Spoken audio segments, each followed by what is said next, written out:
to my wonderful knitting life. My name is Margaret, and this channel is usually all about my knitting and my knitting plans, but today's going to be a little bit different. Today I'm going to talk about my crochet journey. It is definitely secondary to knitting. Knitting is kind of the center of my crafting life, but I have ventured into the crochet world many times over my life, and I just like to talk a little bit about that today. A finished object that I have, a couple of projects from the past, and a couple of projects that I would like to give a try in the future. So, just to introduce myself for those of you who don't know me, I am Canadian. I am living at the moment and working in the north of Quebec. I'm about 4 blocks from the Atlantic Ocean, and today we're expecting a snowstorm, so the wind is starting to get blustery outside, and it is a bit cloudy. I just walked my dog, so my hair is a little bit wonky from wearing a hat and all of that, but I just thought I would take the moment to do a podcast. It's Saturday morning as well, so a great time to just sit down and reflect on all of my projects. So as I posted maybe a week or so ago, I did a little bit of a short.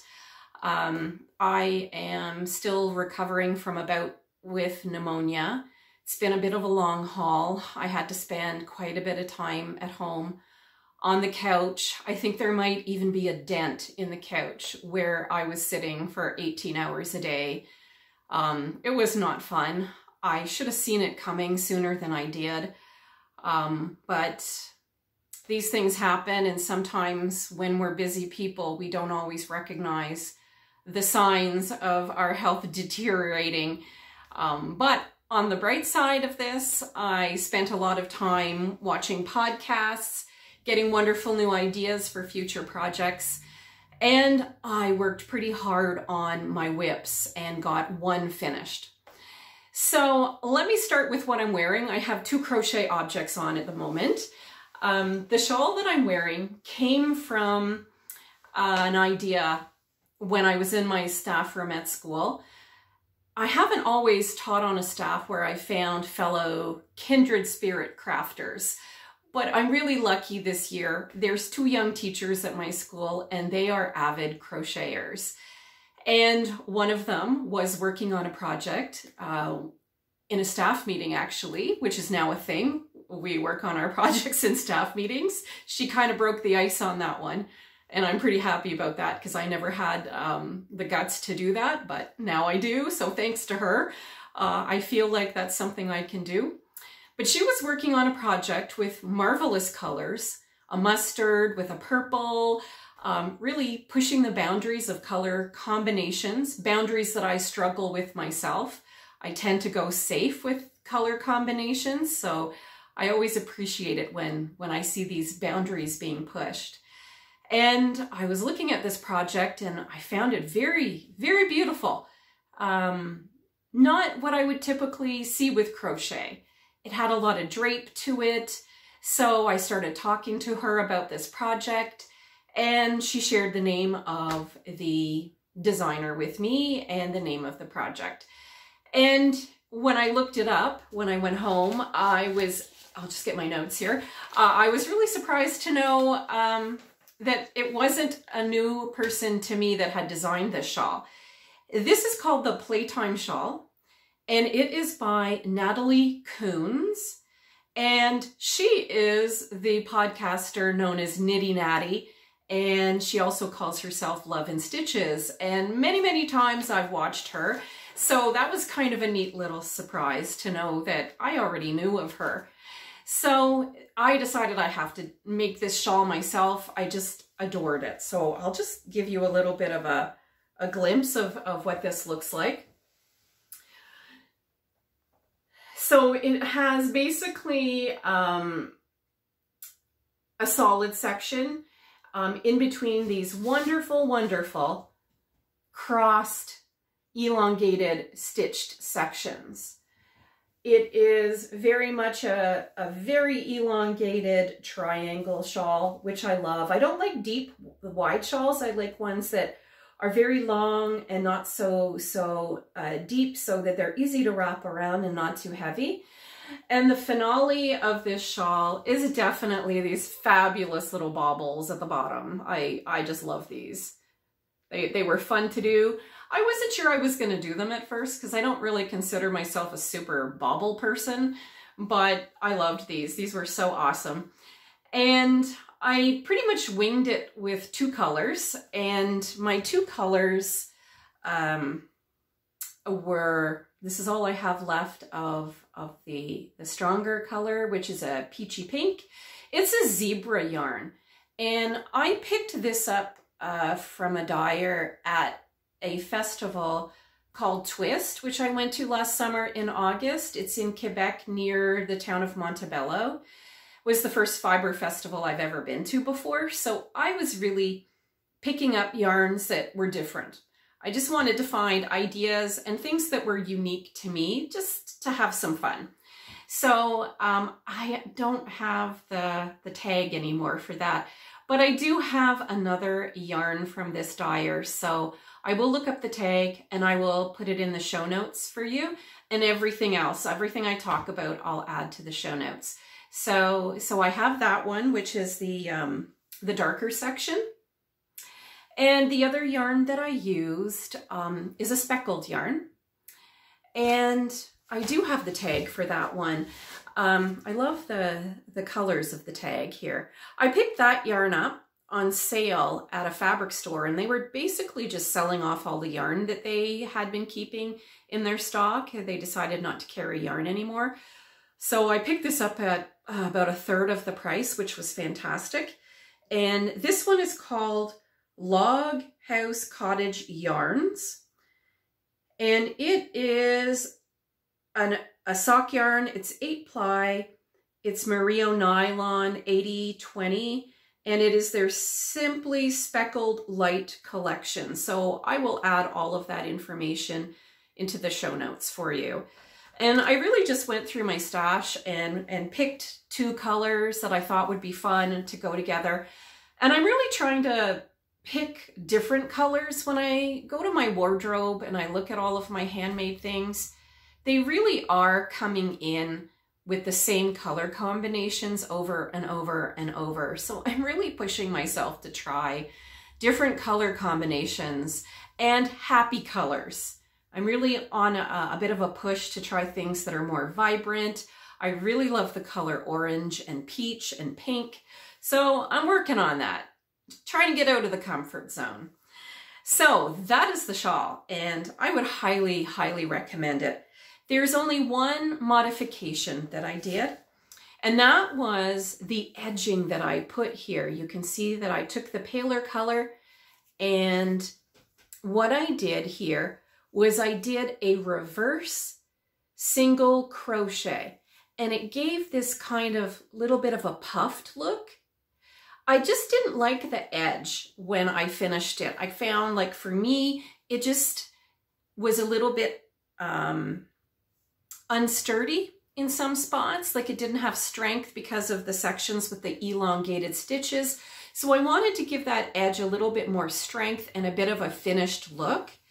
And I had done that reverse single crochet on a cardigan that I think I showed it in my very first episode, called the Forest Star Jacket by 𝐂𝐫𝐸𝐿.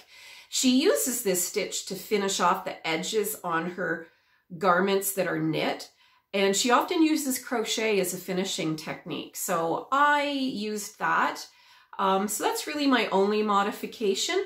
It took 2 100-gram skeins to make this shawl, and I was a little worried it wouldn't be as long as I liked, but when I blocked it, it just stretched right out. Just the perfect amount of stretch. So I was super happy with that in the end, and I would really recommend this. This is a fun project. Super, super drape. I just love it. Love the drape. Gotta have drape for sure. So that's my first crochet recent project. I just finished it. I wove the ends in on Thursday and I wore it to work on Friday, And my two crochet colleagues right away noticed it, and you know, they commented, which was super nice. Oh, there was something else I want to mention. So when I made this edging, this single crochet reverse edging, it really worked well for weaving in my ends because it gave me a fantastic place to just weave them right in. So weaving the ends in was super fast. I just put them right in that edge and gave a really clean finish. So I liked that a lot. All right, so my next object kind of brings me to my crochet journey of why I went back to crochet. So if you've been watching my podcast, you'll know that I started knitting very, very young, around the age of 5. My grandmother taught me, and I made a little scarf for the pet dog that she had, Tosco. He was a little Yorkshire Terrier. And crochet came in a little bit later.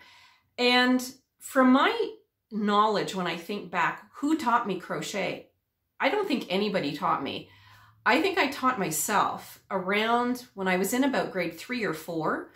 So I think that would have put me at about 9 or 10 years old.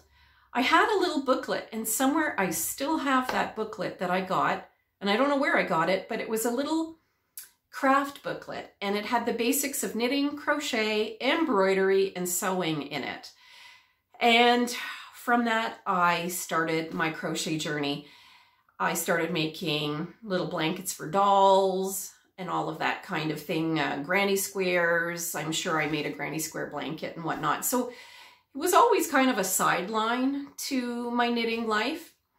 But then I had children in my 30s, and one of my daughters is a very busy person, busy hands. So even though my kids would go to bed before I did and I got a little bit of time to myself, knitting just didn't cut it because my daughter was super curious, and no matter what I got out, she would check it out and look at it. No fault of her own. She was just super curious. And as you know, knitting holds many, many stitches on a needle at one time. So that was not going to work so well with her investigating everything that was in our house. And I also used to love to sew, and I did all sorts of tool painting once upon a time.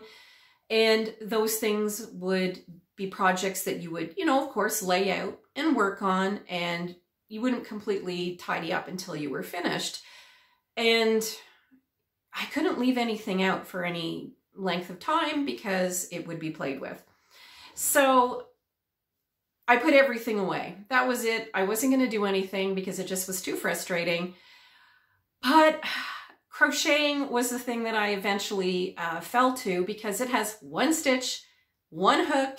If that hook is removed and it's pulled a little bit, not really a big deal. So I spent about 10 years when my children were young, up until maybe about the time they were 10 and 12 years old, where I pretty much all the time did crochet. And I did a lot of Afghans, which we now have at the family cottage. And I started adventuring into garments because I really do love making garments. So I joined, I think it was Interweave Crochet magazine and Crochet magazine. I used to get those in the mail for quite some time. And the garment that I'm wearing right now is one that I made during that time period. And this garment, I had a time trying to find the pattern. All the magazines are long gone since I've moved quite a few times in the last few years. So I've had no choice but to lessen the load. But I did manage to find this on Ravelry, and it is called the Medallion Sweater, and it is by Drops Design. It's also in Crochet magazine, July 2010. So I'll get up and I'll show you this. This is absolutely one of my all-time favorite projects that I've made, whether it be knitting or crochet. I love this project. So I'll show you the back. Just has a little bit of crochet medallions at the bottom. It's nice and long, which I like. It's fairly drapey. The cuffs, they have crochet all around. The details in this project are just wonderful. I just love it. Super fantastic and fun to make. So I remember every step of this project. I remember sitting on the deck in the summer at the cottage, making all of the squares, because you make the squares first and then you put them together and you start crocheting the rest of the garment. So much fun. I had so much fun making this up. And the yarn that I used was Patons Grace, which is a DK weight yarn. I believe it's 100% mercerized cotton. I find this is a great garment for spring and fall. The summers are too hot where I live, so it's not something that I would be wearing in the summer, but it's a great in-between season garment. I even found a long sleeve shirt that matches the color of my medallion, so I always keep this top for this garment. It has a wonderful multicolored border on the edge, and it has 3 buttons. Just so much fun to make. It really has that boho look as well, but I don't feel like I'm wearing a granny square blanket. It's just fun, completely fun. I would highly recommend this project. I had a lot of joy making it, and I've probably made it about 12 years ago, and I still love it. It's in great shape. If you can't find Patons Grace, there's a lot of other DK cotton yarns on the market, and I mean, you could make it out of wool if you wanted to make it more of a winter garment, but one of my favorites that's in my cupboard. Highly recommend it. So another crochet garment that I've made in the last 5 years is called the 190-3 Vintage Summer by Drops Design. I found it on Ravelry, and it is listed as being created in 2018. I also used Patons Grace for this. I managed to pick a lot of that up at a yarn sale, at one of those kinds of tent sales that you hear about from a store called Wool Time that's in Ottawa. And they have a wonderful tent sale in August every year. I usually go and I buy more than I need, but this has been yarn that both my daughter and I have used quite frequently for crochet projects. So my daughter and I both made this project. So I'll just show you what this looks like. It is see-through, as you can see. So I always wear like a tank underneath. It's got sort of like these 3/4 length sleeves with these beautiful, beautiful lacy, almost a bit of a bell sleeve. And at the bottom, it also has those wonderful, wonderful crochet sort of flowery type things. I mean, really, it looks like it could be a crochet tablecloth, but it's beautiful. When you wear it, it doesn't look like a tablecloth. It's super boho, and that is the thing that I adore about crochet, is the boho look. I don't want to do that every day, but knitting doesn't give you that. Crochet does. So that's the wonder of being able to do both knitting and crochet, is that you can adventure into both sides of your creative self, more the traditional and more the boho for the crochet. So this garment I did have to modify. I am not petite. I'm very tall, and I also I'm not of the stage of life where I want things to be too fitted. So when I made this and I pinned it together in order to sew it up, I realized that it was not going to be the fit that I liked. It was just a little too snug, and because of that, I wasn't getting that nice swingy drapiness to it. So I wasn't ripping this whole thing out. So I did a little bit of a modification on the sides. So what I did was I kind of ad-libbed it, And I did this kind of, let me do this. I did kind of a lacy chain stitch, and I really attached it as I went. I put the two together as I went along, and I left a gap at the bottom. So I did a split hem, and that would be about 3 inches there maybe, which I love. I love the split hem because this is a bit of a long garment. It goes down to my bottom of my hips kind of thing. My daughter made one as well. We kind of did it as a mom and daughter crochet along, which was super fun. And she did hers in a pale blue. I don't know if she wears hers as much as I wear mine, but it looks so cute on her. It's just adorable.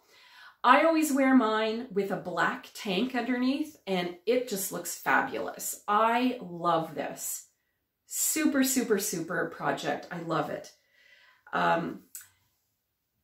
There's quite a few other garments that I've made that are crochet, but these are my hands down favorite, my top 2. But you know, from time to time I'll probably bring out a couple of others and show you. But that kind of brings me more to where I'm at right now with crochet projects and where I'm going.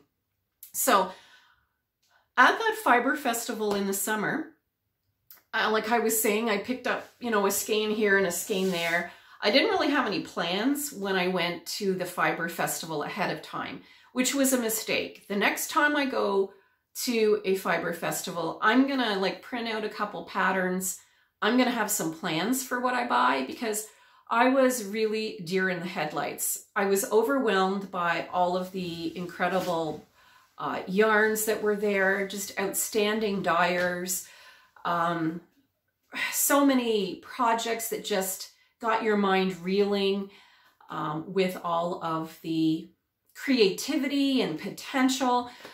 So I was like randomly just buying things here and there. And one of the things I bought was the assigned pooling yarn. I don't know if you guys have heard about this. So this one is from an independent dyer. And when I went online to check them out, it looks like they've just had a big sale and they don't really have anything in stock anymore. So I'm not sure if they've closed, but there are lots of assigned pooling yarns out there, independent dyers, Etsy, stores. And basically what it is a skein of yarn that has one splotch of a color in a spot.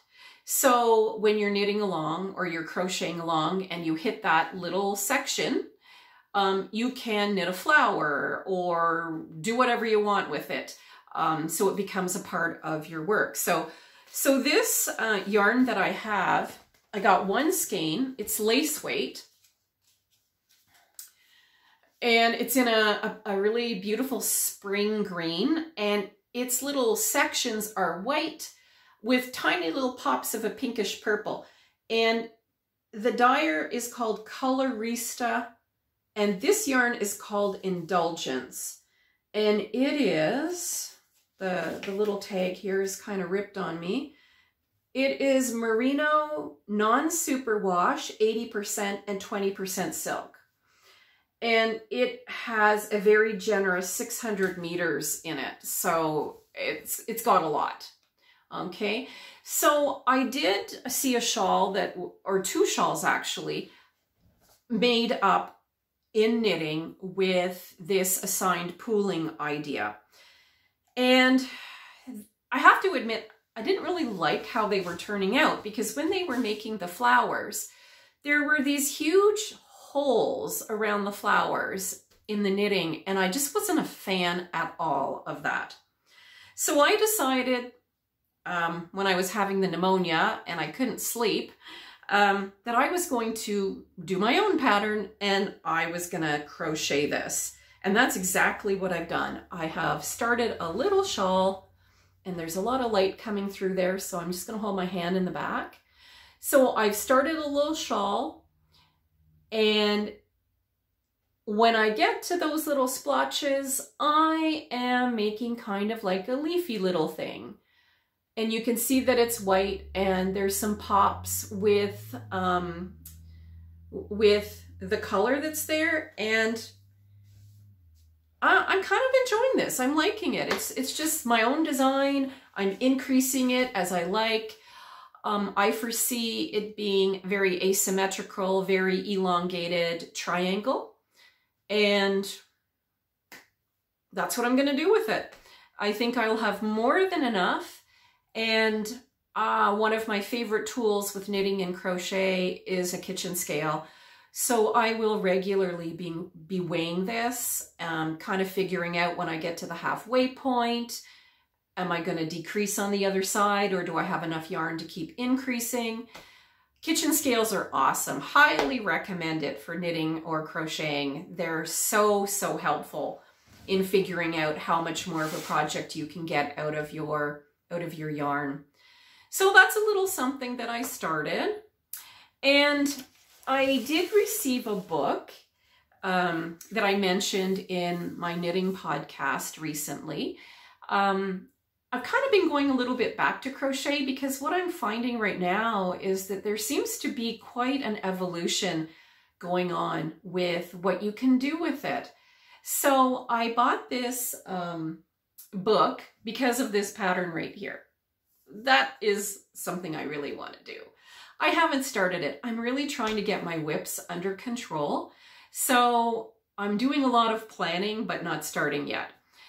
So this wonderful book has this gorgeous pattern on it. And I plan on doing this as a knit along with my daughter. She saw, oops, rocking my camera a bit. She saw this pattern and she thought she might like to do it also. So I'm thinking I'm going to do it more as a summer garment. And I recently got this yarn, this cone from Holst, and it is the cotton merino base. So, and it's really, really light. And this is the plum color. So you can see a theme here with what I'm wearing. I really like purple. So this, I think, will be my main color. And then I'm going to use, I think, this gray for the 𝐒𝐰𝐞𝐴 designs. So that will enable it to be more of a spring and summer garment, as it will be lighter and a bit cooler. So that's kind of my intentions for that book. There's some other great projects in there, but that's the first one I want to make. And I will definitely make it longer. I always make my projects much longer than what they're shown to be, because I am 5'8". So I just find I need more length. I do have one more project to show you. This is a project that I started in the fall last year, and because winter came on with a blast, I just didn't feel like working on a more summery garment in the winter. So I foresee myself getting back into this very, very soon. So this project I heard about from Natty of Love and Stitches podcast, and she was wearing this and she had it in pink. So this is crocheted and it is called the Tesselation tee. And I think that is just fantastic, just adorable. So I went shopping in my stash and I did start it, and this is what I've got going on so far. This is the yoke. So this is crocheted top down. And what I have here is, again, this is the 𝐂𝐫𝐿st Coast. And 𝐂𝐿st Coast is 55% merino and 45% cotton. And it is incredibly, incredibly soft. It just wonderful, light, soft, cozy. I just love it. And this project spoke to me. I don't know why. I just caught my eye. I'm like a magpie. I've said that before. When something catches my eye, I just can't get my mind off of it. It's something that I want to make. I'm going to make it. And this was one of those projects. So that's the Tesselation tee. And I foresee myself getting going on that again pretty soon. The cotton merino is really a nice yarn to work with when it's hot as well outside, because you don't really want, you know, a rustic 100% wool sitting on your lap when it's like 35 degrees with humidity. That's just a little too much. For me anyway, I can't do that in the summer. So while I was sick and spending 18 hours a day watching podcasts, which is not healthy, but when you got to pass the time, it's a great way to do it. I was looking at all the things, all the new books online, really enjoying myself. And I came across a book. I can't remember the name of it right now. And I will post it, and maybe I'll try to get like a snapshot picture of it and put it at the very end of the podcast so you can see what I'm talking about. It caught my eye. It is a crochet shawl, but it's not just normal crochet. It's Tunisian crochet. And this shawl is just unbelievably gorgeous. Something outstanding. Never seen anything like it before. It's in this purpley blue with a cream yarn that is just making all of these wonderful textured stitches.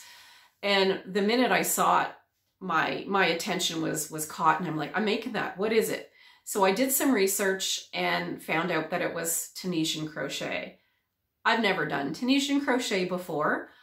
One of my colleagues at work made a simple scarf with Tunisian crochet, and that seemed kind of interesting. So I watched a whole pile of podcasts about Tunisian crochet and would I be able to do this? Then I researched Tunisian crochet hooks, and yes, I went on Amazon and bought myself an entire set. This is kind of what happens when your brain is not thinking right and you're sick. You make purchases that maybe are a little bit random, but it's on its way. I don't have it yet. I did listen to a couple of people review Tunisian crochet sets, and there are beautiful sets out there in the over $200 bracket. I didn't feel like I should go there yet because I haven't even tried it. So I didn't want to go for the super cheap ones either, because if I like this, I'll probably do it again. And I wanted to have a set that would be decent. So I'm trying to remember what I bought. I think it came in around $64. It was highly recommended as a really decent set. It has pretty much everything I would need. You know, for as long as I'll do Tunisian crochet, unless I get like super into it, in which case, you know, maybe I'll go to the next level of Tunisian crochet hooks. But it is a great starter set, intermediate set. It has the cords and they're interchangeable. So it's not here yet. It's supposed to come sometime in the next 2 weeks. So stay posted. The book that I'm talking about is not actually going to be out until November. That is its publication date. I also found that on Amazon. So Amazon might be getting richer off of me these days. But I really just want to try something new. I don't know about you guys, but trying something new is so exciting. To that learning curve, you know, these are the things I love to do. I never criticize myself for purchasing for my crafts. It's my passion. It keeps me happy. And if I can be happy, I figure I'm just going to make the world a better place. So I'm really excited about this new adventure, and I will definitely be posting about that in the weeks to come when I get things more off the ground. So I think, you know, as my crocheting evolves, I'll take the time to pop in and do another solo just crochet little episode to talk about what I'm doing, and keep you informed on that line, and share my journey with this Tunisian crochet event. So I hope you're all staying happy and healthy. I hope you're enjoying your crocheting, and if you are having a good time watching my content, it would be great if you could like and subscribe and become part of my community. So take care, everybody. Stay well. All right. Bye-bye.